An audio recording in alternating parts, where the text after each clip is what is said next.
आज बेटी और दामाद जी खुश हो जाएंगे, उन्हें सरप्राइज मिलेगा। दामाद जी? अरे कहाँ दामाद जी? वो देखो लेबर का काम करते हुए दामाद जी। अरे हाँ, ये तो दामाद जी हैं। और ये तो कहता था कि मैं बहुत बड़े ऑफिस में काम करता हूँ और बहुत अच्छी नौकरी करता हूँ, और यहाँ ये लेबर का काम करता है। इसको तो मैं बताता हूँ, एक मिनट रुको, मैं ना इसकी वीडियो बना लेता हूँ और वीडियो बना के अपनी बेटी को दिखाऊंगा कि दामाद जी सड़क के ऊपर क्या कर रहे हैं, मजदूरी कर रहे हैं, मजदूरी, और हमें झूठ बोलता है। रुको तुम एक मिनट। शादी के वक्त तो ये बहुत बड़ी बड़ी बातें कर रहा था, लेबर का काम। अरे हाँ, तुम रुको तो सही जरा, बना दी इसकी वीडियो। अब बताता हूँ मैं अपनी बेटी को। चलो चलो। मम्मी पापा चाय। वैसे आज तो आप दोनों ने मुझे सरप्राइज ही दे दिया, अचानक से घर पर आ गए। सरप्राइज?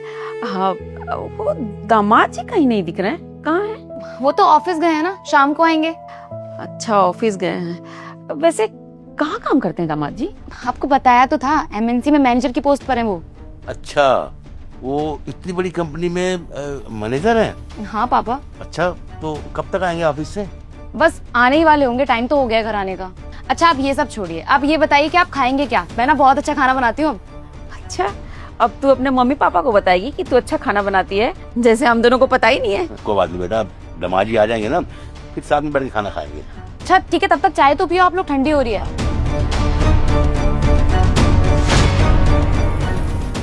लो आ गए।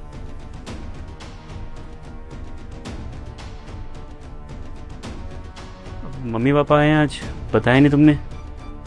नमस्ते मम्मी। खुश रहिए। जीते रहो बेटा। कहाँ से आ रहे हो बेटा? ऑफिस से। ऑफिस से? कहाँ है ऑफिस तुम्हारा?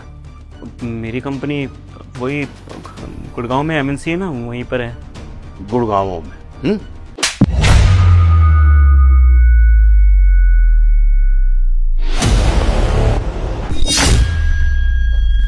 अबे कितना झूठ बोलोगे तुम?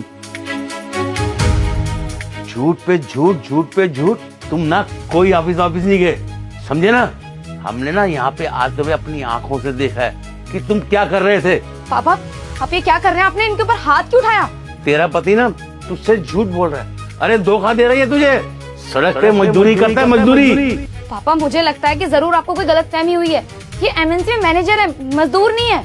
ये तेरे सामने घर से जाता है ऑफिस ऐसे बाबू बनकर, और जाकर सड़क पे मजदूरी करता है। ये थप्पड़ मारने वाली कौन सी बात हो गई? पूछ तो लो तुम दोनों की ऐसा क्यों कर रहे हैं वो? अरे चुप करो, मैं बता रहा हूँ ना बेटी, ये तेरे से झूठ बोलता है, ये मजदूरी करता है, मजदूरी।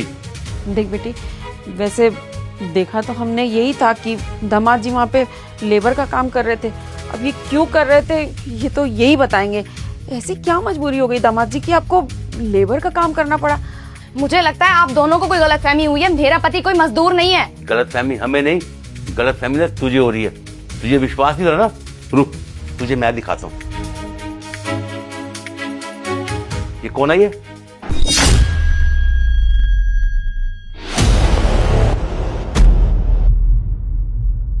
ये तेरा पति है ना? राजा ये सब क्या है? तुम मजदूरी क्यों कर रहे हो? तुमने तो मुझसे कहा था कि तुम एमएनसी में मैनेजर हो। क्या है ये सब? मुझे कुछ समझ नहीं आ रहा, बताओगे प्लीज ये सब क्या चल रहा है? अरे ये क्या बताएगा, क्या बोलेगा? ये एक नंबर का झूठा, निकम्मा और आवारा लड़का है। हमने तो गलती कर दी अपनी लड़की देकर इसको। मैं जानता हूँ कि आप तीनों के मन में सवाल आए होंगे, आप बहुत कुछ सोच रहे होंगे मेरे बारे में, और जो भी आपने देखा बिल्कुल सच है।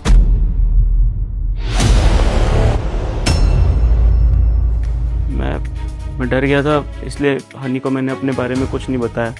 और सच है कि मैं कोई एमएनसी में काम नहीं करता, मैं मजदूरी करता हूँ बाहर। तुमने इतना बड़ा सच छुपाया मुझसे। तुम किसी कंपनी में काम नहीं करते बल्कि मजदूरी करते हो। क्यों झूठ बोला तुमने मुझसे? क्यों नहीं बताया मुझे अपने बारे में? देखिए दामाद जी, फालतू में पापा भी गुस्सा कर रहे हैं और हनी भी। आप बता दीजिए ना, क्या कारण हो गया ऐसा कि आपको लेबर का काम करना पड़ा? परेशान हो रहे हैं हम लोग आपको ऐसी स्थिति में देखकर। आप बोलते क्यों नहीं है कुछ? अरे अब चुपचाप खड़ा रहेगा, बताएगा नहीं? आखिर तूने ये ऐसा किया तो किया क्यों? बता मेरी बेटी को। तुम्हारी खुशी के लिए। मैं समझाता हूँ क्या हो रहा है मेरे साथ। 3 महीने पहले मेरी नौकरी छूट चुकी थी। मैं एमएनसी में काम करता था और अगले महीने मेरा प्रमोशन होने वाला था, और इसकी वजह से वहाँ पर बहुत सारे जो मेरे साथ काम करते थे, मेरे कलीग, वो चिढ़ते थे मुझसे, क्योंकि शायद मेरा काम बहुत ज़्यादा बेस्ट था, बॉस से अच्छा खासा मेरा इंटरेक्शन था, अच्छी बातें होती थी, लेकिन वहाँ पर जो मेरे साथ काम करते थे उनको वो चीज़ें पसंद नहीं आई। उसके बाद मेरे पे चोरी का इल्ज़ाम डाल दिया कि मैंने कंपनी का मेन डाटा किसी और कंपनी को सेल कर दिया। और तुम्हें हनी पता है कि मैं ऐसा इंसान नहीं हूँ। मैं जो भी काम करता हूँ ईमानदारी से करता हूँ, ना कोई झूठ बोलता हूँ, ना चोरी चकारी करता हूँ। मेरी बातों को किसी ने बिलीव नहीं किया यार वहाँ पर। ऊपर से मुझ पे पुलिस केस कर रहे थे वो। मैंने हाथ जोड़े, पैर जोड़े, मैंने अपने बॉस के आगे गिड़गिड़ा गया था कि मैं ऐसा कुछ नहीं कर रहा हूँ, मेरी बातों को यकीन करो, लेकिन सब मुझ पे चढ़ गए थे और मुझे धक्के मार के वहाँ से निकाल दिया गया। मैंने कोई भी डाटा वहाँ पे सेल नहीं करा था, मैंने कुछ भी नहीं करा जिसकी वजह से मुझे ये सज़ा मिल रही थी। और मुझे पता है ये किसने करा है, लेकिन मेरे पास कोई सबूत नहीं था। मैं क्या बोलता वहाँ पर। तब जाके मैंने सारी बातें अपने दोस्त को बताई। उसने बोला कि जाके अपनी बीवी को सारी सच्चाई बता दे, क्या पता वो तेरी बातें समझे, वो समझेगी, वो होशियार है। लेकिन जब हिम्मत करके इस घर में आया ना, तो मैं सच बताने, तुम्हारे हंसते चेहरे ने मुझे रोक लिया। मैं जानता हूँ कि तुम मुझसे बहुत प्यार करती हो।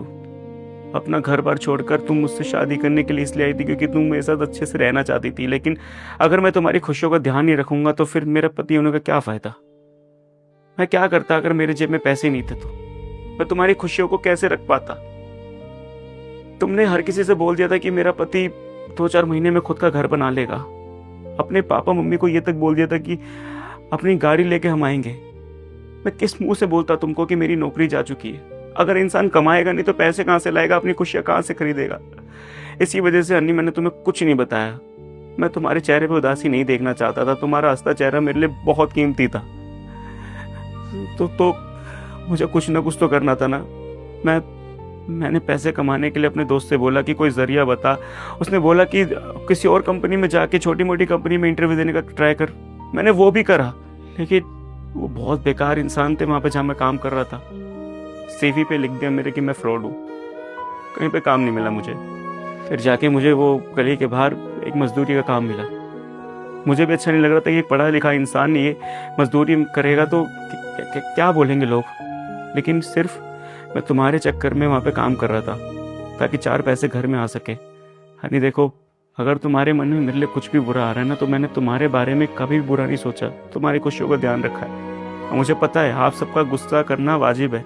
आप माँ बाप हो उसके, आपका केयर दिखाना वाजिब है। लेकिन हाथ जोड़ के माफ़ी मांगता हूँ। मैंने आपकी बेटी की खुशियों का ध्यान रखा था और कुछ नहीं करा, कुछ भी गलत नहीं करा। प्लीज़ माफ़ कर दो। राजा, आई एम रियली सॉरी। मुझे नहीं पता था कि तुम इतनी बड़ी प्रॉब्लम में हो और तुमने मुझे भी नहीं बताया। मैं वाइफ हूँ तुम्हारी प्रॉब्लम में तुम्हारा साथ दूंगी, ना कि तुम्हें छोड़ के चली जाऊंगी। और ये सब अचानक से देखा इसलिए गुस्सा आ गया था। प्लीज उसके लिए मुझे माफ कर दो। सही बोल रही है हनी दामाद जी। माना हम सास ससुर हैं, पर हैं तो माँ बाप। चलो ठीक है, आपने हमसे नहीं बताया, बात ठीक है आपकी, पर कम से कम अपनी बीवी को तो बताया होता कि आपकी नौकरी छूट गई है, आप इतनी मुश्किलों का सामना कर रहे हैं। ये तो समझती। दामाद जी, मुझे अपनी बेटी पे बहुत भरोसा है और मैं जानती हूँ वो आपकी मुश्किलों में ना आपका साथ देती, वो आपके विरोध में नहीं खड़ी होती। पर आपने इतना भी विश्वास नहीं किया कि कम से कम उसको ही बता दिया होता। अब आज जो हमने देखा, हमारी भी क्या गलती है? हमने तो कभी सोचा नहीं था ना कि हमारे दामाद एक लेबर का काम करेंगे। क्योंकि जब आपने हमारी बेटी से शादी की थी तब तो आपने बहुत बड़ी बड़ी बातें की थी ना कि आप हमारी बेटी को खुश रखेंगे, अच्छे पैसे कमाते हैं, उसको जिंदगी में कभी किसी चीज की कमी नहीं होने देंगे। और आप खुद सोच के देखो, एक माँ बाप अपने दामाद को ऐसी स्थिति में देखेंगे, उन पर क्या बीतेगी। तो बस इसीलिए इनका हाथ उठ गया और हमने ये सब बोल दिया। हम भी आपसे माफी मांगते हैं, हो गई गलती हमसे।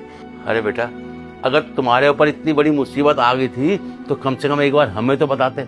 आखिर हम भी तो तुम्हारे माँ बाप है ना। सास ससुर भी माँ बाप के बराबर होते हैं। हमें पता है कि तुम्हारी बेटी से कितना प्यार करते हो, तुम उसे कभी दुखी नहीं देख सकते। लेकिन बेटा, तुम्हारा फर्ज था एक बार हमें बताना। हो सकता था कि हम शायद तुम्हारी भी मदद करते, कुछ कर सकते, लेकिन तुमने बताया नहीं और बिना बताए तुमने मजदूरी करनी शुरू कर दी। किस मुंह से बताता मैं ये बताता कि आपकी बेटी को खुशियाँ ध्यान नहीं रख पा रहा और मैं उसको परेशानी में डाल रहा हूँ। हार चुका था पापा उस समय में। मुझे समझ नहीं आता था कि मैं किसके पास जाऊं मदद लेने के लिए। मुझे जो तरीका दिखा मैंने वो किया।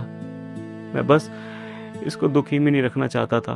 अगर मैं आपके पास आता, ये बोलता कि मुझे काम की ज़रूरत है, मुझे हेल्प की ज़रूरत है, तो आपको शायद बुरा लगता कि आपकी बेटी ने ज़िंदगी में बहुत बड़ी गलती कर दी मुझसे शादी करके। शायद आप दोनों को बुरा लगता।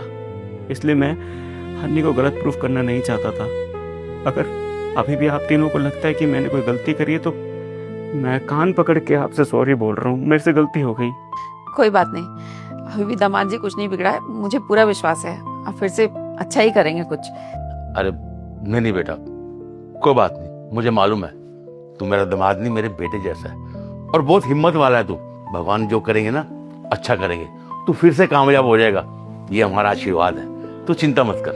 आई एम रियली सॉरी राजा। अच्छा ये सब छोड़िए, आप लोग बैठिए आराम से, मैं खाना लगाती हूँ। मैं तुम्हारी मदद करता हूँ किचन में। आप लोग बैठिए ना।